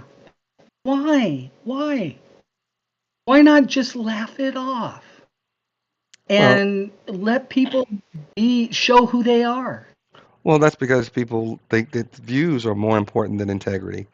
So you can actually sit there and, even though I know better, I'm going to go ahead and continue on going this tit for tat because, ooh, look at the views. They went from 5 to 25. Now they're at the 30. And if I continue to bring the other people from those other drama channels and get them involved, maybe convince them that I'm right in this tit for tat, then my views are important on YouTube. Lizard Well, breath. and let me clarify one thing on what I'm saying. When I say tit for tat, I'm not talking about going out there and defending yourself. Okay, Oh yeah, that's yeah, yeah. different, I know. Yeah, I know. right? Okay, because right now there's a huge drama going on, and I don't want to bring a lot of light to it. But I will say that the side, quote unquote, that I'm being identified with is the side that I see only defending themselves. They're not swinging back and swinging back low. They're just trying to defend their integrity. The other side is being nasty. Um, It's a turf war, but that's it. so It's a turf war, It's let me figure out how many people I can convince to be on my side to show that I'm winning this turf war. And if you have a turf war, that's going to like push someone to do less live streams, maybe even delete their channel, come out with another channel name, and come into obscurity and hope that nobody sees them. That's a win for them. That's their objective in life. I have nothing else to give me adulations, and no one's going to sit there and, you know, sing my praises in real life. So let me just go out here and see what I can do on YouTube to be the toughest bully on the block. People get off on that shit. Yeah, they do, but I don't think they all do. No, not In the, not in, everyone. Not everyone.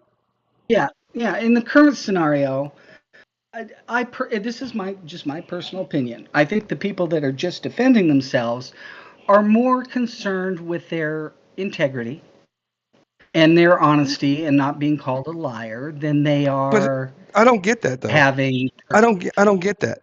Who cares? These are people that you will never meet in life. What do you care about them thinking about your integrity or your honesty? Well, to some extent, you don't, Brian, but it's human nature to not want people to malign your personal integrity. I could give a If you rat's have ass. Listen, I can give a rat's ass really, really, unless you bring my wife, you start trying to dox me and all this other stuff. As long as if you can call me Preacher Brian, Boring Brian, Black Brian, I don't care what kind of Brian you want to call me. I don't care. Those days are okay, over. I don't care because I know one thing. I've been doxxed. Ain't nobody gonna show up at my house. I know for a fact you can't get me fired because I'm a business owner. You can't do Brian. anything to me. So I'm also not Yeah, out there, but I'm also not out there trying to piss people off. I'm not out there trying to get people to, I'm not saying bad things about people's families or talking about people's jobs and getting into their personal lives. I don't want, if you start talking about that, I'm out because I don't want anybody to sit there and say I said something. And then you put me into that junk. That's when matters to me. Don't try to sit there and say I said something or did something on a personal nature when I would never do that. And then you start getting me involved in this other kind of nonsense. That's a different level. But if people sit there and say that I'm not who I say I am or whatever, I could give a rat's ass. yeah, I don't know. I wanna I wanna be myself, and that means I want my personal integrity to be seen. Um, but I don't know. YouTube is taught me a lot of lessons and made me look at myself. I'm in a similar position as you. I'm retired, so they can't go after my employment. I don't have young children, so there's nothing to worry about there. I don't feel threatened by words, but I still don't want to be seen necessarily in the negative light that someone's trying to portray me in if it's not true. If it's true, then yeah, I need to look at myself and own it. But if it's not But if true, it's, what can you do other than say, hey, it's not true? How far down the rabbit hole oh, do you you're want to right. go other than saying, You're right. hey, it's not true, whatever this person is saying? Because you're going to Well, have people who are going to go, oh, you got to prove it to us. You got to show us the receipts. Remember those days? Show us the oh receipts. yeah. Oh, they're still doing that. But That's stupid. I I grew up. It was always your actions speak louder than words. So I just, you know, tell people you just have to go by my actions. They hopefully should speak for themselves, and they're not perfect. They're not at all perfect. As much as I go after Mikey, there are times when I feel really guilty about that, Hmm. and sometimes when I don't. I should feel guilty about it all the time because Hmm. it's not kind. Well, so that's what I say. When I talk about Mike, I'm always to the point where I'm going to maybe give him a little tough love, a little, he might not think it's constructive criticism. I'm not trying to be malicious to the guy, but the shit he does and the things he pulls, he should be old enough to understand that it's not working. It's a bad look, and you have to be and can only be an idiot to continue doing the same things over and over and over again that he does. If you're not an I idiot, agree. if you're not an idiot, you're really grounded and you have something going on for your life. We should have all seen some type of maturation process in the over the 2.5 years we've known this guy. I've seen, not know him, seen this guy. He's an idiot day in and day out. And if you were a mature individual, you would sit there and go, you know what? I can no longer, even if it's a acting job, you got to sit there and go, I can't keep playing the same dummy every day in and day out, hour after hour, for hours. Because sooner or later, people are going to start believing this is not an act, bro. This is you. Not meaning to change the subject, but I just noticed that Lizzie's in the chat. Oh yeah, I said Liz. And I said Elizabeth before. I've been talking to her too. well, dude, my name is Liz. You say I Liz, I said think you're Lizzie. talking to I me. said I said Lizzie. Yeah, I get called Lizzie. Not as much as our Lizzie, but first 5 years of my life, I was nothing but Lizzie. Oh my God. So I just Well, want her to know how much I miss her, oh and I yeah, would let love me to say. see her back more. Same here. Yeah, But speaking of that, I only can go for so long on without my voice starting to leave me because I'm sick now. But I also have a few things I have to do before I go to bed. It's already 10 o'clock, almost approaching 10. Um, gotcha. what do you have in sense of last words that you would like to offer to our drinks and discussions viewers? At the risk of sounding like Ellen DeGeneres, who was lying through her teeth, I would just say um, it's good to see everyone, and please be kind to each other. I'm gonna keep That's this. it. I promise you, and I know they have not done this live shows in a while, but I'm going to tell you guys this. I am going to start trying to be more consistent with lives. Hopefully on Tuesday, because it seems to be a lot of a time where I can do it. If Paul does it on Tuesdays, I'll adjust it and maybe go on Wednesday. But we got to figure out what Paul's doing. So I got to figure out what Paul's doing, what day he's going to go live. And I also know that he doesn't want to stay up late for 2 nights in a row. Yeah, So yeah. also going to looking if Wednesday works better for Vic Ferrari, because he had said he had a Bible study that he forgot was on Tuesday. So we're looking for someone to Wait, help. wait, wait. Stop, stop, Hmm. stop. Vic told you he's got Bible study? Hmm. Okay. I didn't know he was doing that. Oh, okay. Thanks. Okay. So anyway, if you would like to join Liz and myself on a live show with Drinks and Discussions, we'd be more than happy to have you. But we have to know who you are. We have to get you on Discord. Spike, stop being a bitch. Get into Drinks and Discussions Discord. Don't you dare turn into a Boy George. You can always still be John B. But if you turn into Boy George, I'm gonna laugh and laugh and laugh at you. Not that there's anything wrong with that now, player. But anyway. Come on, Spike, Oh, join us hey, because I will. Brian. Yeah, One last thing. I can never remember the name of the band you like so much, the boy band. Will you tell me one more time? New Edition. New Edition. For the life of me, I cannot remember. That's why Spike calls me Ralph Tresvant or Bobby Brown. Really? Hmm. Okay. Was that Bobby Brown's band? Is that who it No, was? well, Bobby Brown was in that band before he went solo. Ralph is Okay. the lead singer of that band. Okay, now that I know Bobby Brown was in it, I'll be able to at least remember through that connection. Okay, thank you. Hmm. It bugs me that I can't remember it because, yeah, for some reason it just does. And I know I said this, but I want to say it on my own channel. And I'm going to reach out, but I do miss my Megan. I don't know where you are, Yes. Megan. I hope you're doing fantastic. I've asked about you on another person's channel and said that I was going to reach out. So forgive me. that I have not just picked up the phone and texted to see how you're doing. I miss you. I hope you're okay and look forward to me. If you see this before I text you, know that I will be reaching out because I do miss you. And hopefully that maybe you can join us as well as we continue to talk about things that matter and get back to those old days where we were just able to have conversations about stuff, about our lives and what matters to people. Yes, Yeah, Liz, you're gonna make a new edition playlist. Is what Lizzie is saying. I That would got, be I just awesome. saw that. Yeah, she's right. Well, I'm definitely going to go out and Google them and look at their stuff. I know a lot of their music, but by the time the boy bands came around, I had gotten married and sucked down the 90s country music Ugh. rabbit hole.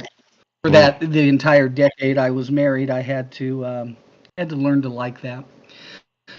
I, I say So I I say missed a lot of the boy band. I say yuck, but I do have some songs that I like that are country, so I can't say yuck about country. Oh yeah, Garth Brooks. Friends in low Oh, everybody places. knows Who Garth Brooks. Give me a like yeah, that? good Yeah, some good yeah, bar songs. Yeah, absolutely. yeah. Uh, Exactly.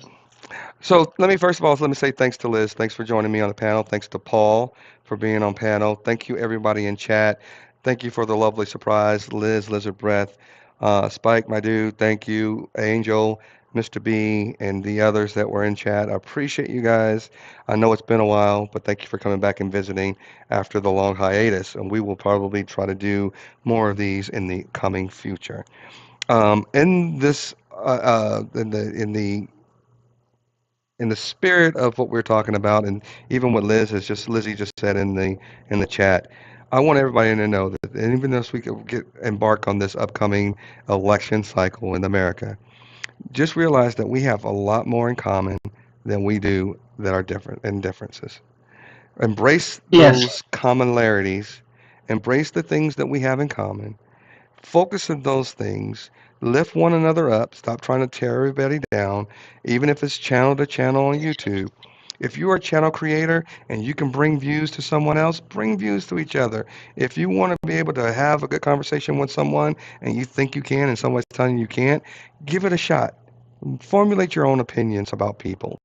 Don't settle for other people's opinions to influence you on your decisions on what you want to do or interact with another person. You're only doing a disservice to you and that person because you would never know. There's several people that were on the other side of a infamous channel of mine that left that channel and said, "I don't know why I never gave you a chance, Drinks and Discussion. You're a really good guy." And everything they heard was negative at the original on the onset. So take the time to get to know each other without the bullshit, without the nonsense. Even if it's you get on a panel with just one-on-one with somebody and hear them out. It's a good way to know people and Yep. get to know people. Yes. And anyway, and like I said before, it is easier, remember, it is easier to trick someone than it is to convince someone that they were tricked. And I'm going to leave you It, guys uh, with that. Go ahead, Liz. it, to me, that means ego comes into play, right? Yeah, nobody wants to be convinced that they were actually tricked. They want to sit there, hey, I'm a sound mind. You can't trick me. No way. Exactly. I believe it because I wasn't tricked. I believe it because it's real. You're Right. never going to convince. I, It's really hard to convince somebody that they've been tricked. no, I get you. I wasn't thinking along those lines, but But it's easy, but it you're is so very right. easy. It's easy to trick someone, though. I'm bad at it. That's not talking about you. I'm talking about generalities. Oh my God. I'm not saying, Hey, Liz, it's you're all good at about tricking me, people. Brian. It's all about me. Anyway, I'm out of here. I'm gonna go grab some meds, maybe grab another little sippy sip, maybe tune in if somebody's doing a panel, and I can sit in the chat and visit. I might do that for a little bit. But Liz, thank you. You know I adore you, and thank you for always having my back. And everyone else, senior citizen Saul's at the house. as we Yeah, senior as citizens. Oh, as you're we late. excuse me, as we get ready to sign off, senior citizen Saul shows up. My dude. He wants Anyway, you to wear some antlers. anybody, please let me know if you guys are going somewhere in Discord. Tell me where you show up. And thank you. You did see the picture, the video of the house? My kid did. Did. I did, and I'm gonna probably tomorrow. I'll get a picture of my neighbors that you can see because it's gonna blow you out of the water, Oh, awesome. Awesome. All right, and I'll everyone. post it for you. Okay, cool. Thank you. Thanks, Liz. Bye, everyone. Everyone, have a good night. We'll see you next time on Drinks and Discussions. As always, I am Brian. She is Liz. We are Drinks and Discussions, and we will see you all next time. And I'm going to have some music playing and get all my themes and stuff like that back, and make this have a little bit more production value. But again, this was just a spare of the moment thing, and we'll just see you guys next time. I keep talking at the end of these things. I don't know why. But anyway, I'm out. See you. Good night. Bye. Good night, everyone.